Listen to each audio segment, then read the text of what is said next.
फरायसाफोरा आन्दलन खालामबोदों होननानै बे फरायसासिम बर' जाथिया सफैदों होनोब्ला बे एबसुनि सोमावसारनायजों नङा, अखल सोमावसारनायजोंल' नङा। बे जाहैबाय जोंनि रायजो राजाफोरनि जे मत, रायजो राजाफोरनि श्रमदान आशीर्बाद, बे फरायसायैसो दिनै बर' जाथिया बे फरायसासिम फैदों। रायजोफोर जों दुगा दुनानै लाब गैया, दुगा दुनानै लाब गैया। ओंखायनोसो जोङो नांगोन, जोंनि इन्टेलेक्सुयेलफोरखौ जोंनो नांगोन। आरो दिनै बुं राइटखौ राइट, रंखौ रं बुं। थारमाने आच्छा नंगौखौ नंगौ होननायाव मा गिनांगौ दं जेनेबा? हा नंथारगौ नों नुखाथारबाय, बेखौ नों मिथिखागौ, 100% नों मिथिगौ बे भुल।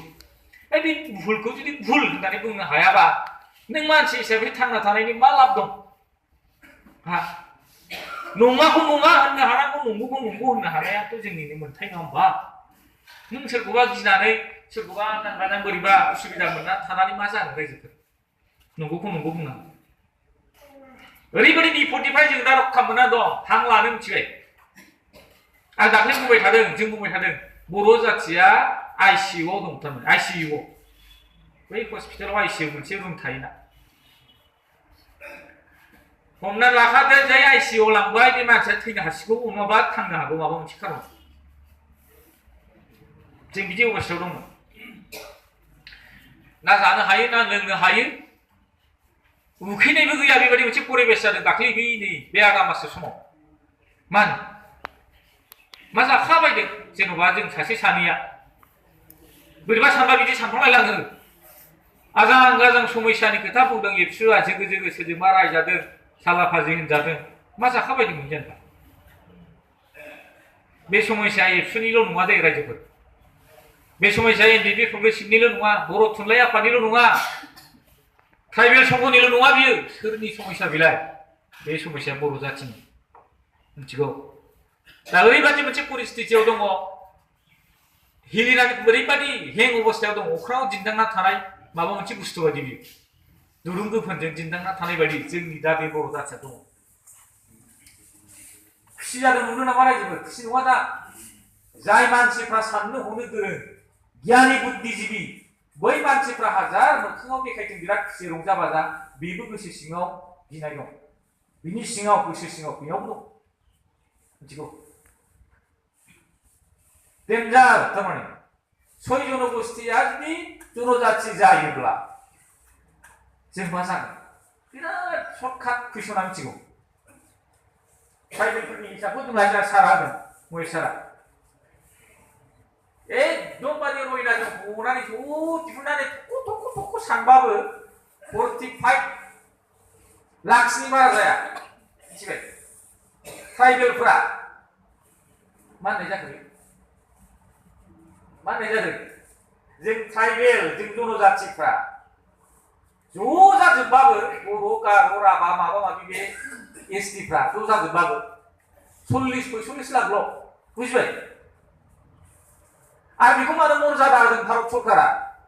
मानोना बे जाथिया गोग्लैसोनाय जाथि, ओंखायनो भारत बादि मोनसे राष्ट्रआव जौगानांगौब्ला बेबायदि फिसा फिसा फिसा जाथिखौ जौगानो थाखाय माखासे खथा दङ। जोंनि बियो फान्डामेन्टेल राइट्स, जोंनि संबिधाननि बाथ्रा बियो। साख्रि 10टा ओंखारोबा 100आव नोङो 10टा मोननांगौ, पार्सेन्टेज हिसाबै आरोखि। सोर मोननांगौ? बे STआ, शिड्युल ट्राइब होनदों, जनजाथि। सोरबा बेखौ राजबंसिफ्रा मोना, सोरबा बेखौ मरान मथ', सोरबा आहमफ्रा मोना। सोर मोनो? मानोना बे ST, जों बर' जाथि, बे STफ्रा गोग्लैसोनाय जाथि, बे जाथिनि थाखाय खथा दङ। आं बेखौ गथि गथि बुजायनायखाय नोंथांमोना साननो हागौ मा एफा गोरलैयाव लांखोफोराबो साननो हागौ। बे STखौ मिथियैबो मानसि दं। मानो फा बयनोबो होनांगौलै STखौ, होलै माथो जानोथो, काजिगाव होनदों सासे बोराया, अखाखौ बयनोबो होनांगौ, समान जानांगौ नालाय। साधारन रायलायबाथ' बेनो नंगौ। हा बर'आ ST बा नोङो राजबंसिफ्रा ST जानाय माथो जाखो होननाय खोथाखौ सोर साबसिन मानसिया बुजिगोन? नायनायसाय, जोंनाव दाबो बिबायदि मानसि दं। STआ माखौ होनो, SCआ माखौ होनो, OBCआ माखौ होनो बेखौ मिथिया। आरो मिथियाब्ला मिथिनाय मानसिफ्राथ' बै मिथियै मानसिनो खिथानाङा होमबा?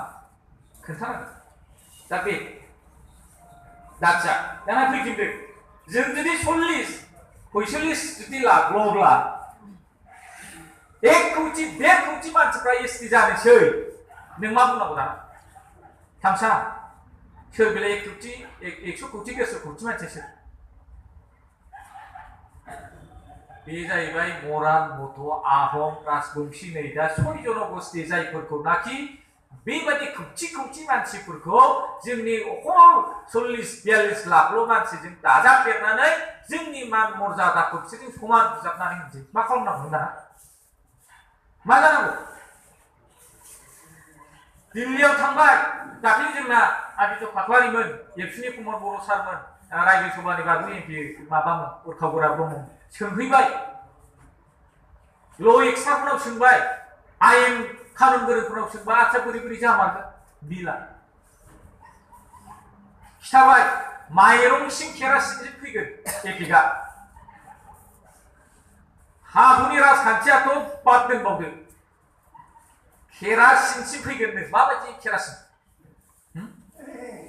जोंनाव दा मा बे मा होनो बिपिएल कार्ड गैलायलाया होमबा माइरं मोना मोना न'खरसेयाव 20 केजि 30 केजि माइरं मोनो नामा बेखौ राजबंशीफ्रा मोना मिथिबाय बेखौ सोरबा आहमफ्रा मोनोबाबो बिसिनिया जाहैबाय जोंजों समान बिस्रा इकुइभेलेन्ट माबा नङा दा गाबोन जुदि बे आजां गाजां लाख लाख मानसिफ्रा कौटि कौटि मानसिफ्रा बे एसटि जानोसैब्ला जों जाय माइरंखौ मोनगोन बे माइरंखौनो राननानै बिसोरनो होनोसै सरकारा नोंहा बुंनांगौ दंना गैया बोले हाग्रामा बाहाय हाग्रामाखौ रायबाय थानोसै एबसुआ मिटिं खालामनाय नङा रायजोफोर मानो रायबायनो बेसोरा बिटिसिनि चिफ एफागौ जानायखौ मानो रायगोनलाय माबा उसुबिदा जादों नामा जिरायदो बयबो जिरायफै नङा होमबा मानो रायगोन नङा होमबा दा बिदि जाबाय दा मा जाहैबाय माइरंआवबो केरासिनावबो दालियावबो संख्रियावबो नै फैगौ मा जानांगौ दा हाग्रामा महिलाया बुंगासिनो दङ आमारखौबो एक हेम्पार नङागौ आच्छा बिटिसिनि चिफ हाग्रामा महिलारिखौ मानो रायबाय थानांगौ जेनेबा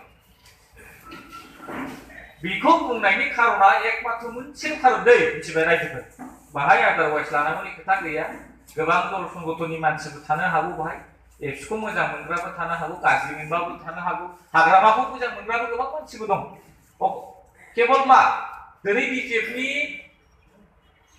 अफिसावबो हाग्रामाखौ मोजां मोनग्रा हाग्रामानि आगदा आखाइनि मानसिफ्राबो जोंनि एबसुनि खबर खोमायो मिथिबाय आं बे बाथ्राखौ दिनै बुंनाय नङा सोर मा बुं बिदि जों मिथिगौ बिनि एक्सपिरियेन्सआ दं माबायदि जिनिस गैला जेबो थानाय नंला बर'फ्रा थारै बाहाय जेबो थानाय नंलाबा नोंहा जे मोनसे दायित्व दं बर' जाथियाव सैथो खोथाखौ बुंनाय बे सैथो खोथाखौ मानो लाखोमानो जेनेबा दे आरो लाखोमानानै नों माला बुंगोन जेला बर' जाथिया धंस जाहैगोन होनबा मासेबो बुंसै नामा बिदिथ' नङाना बिदि जानाय नङा मिथिगौ दिनै ओरैबायदि मोनसे परिबेस मिथिबाय गावजों गाव जोंनि खोथाखौ मानियालै दहायसो रानदों जों बुंबाबो लायालै जों होननायखौ खोनासङालै सोर बे लान्थाया सोर लान्था हाग्रामा महिलारियाबो बड'लेण्ड आन्दलन खालामबोदों बेवहाय नोंबो बन सहि होबोदों थैनि सहि होबोदों बर' जाथिनि खुनु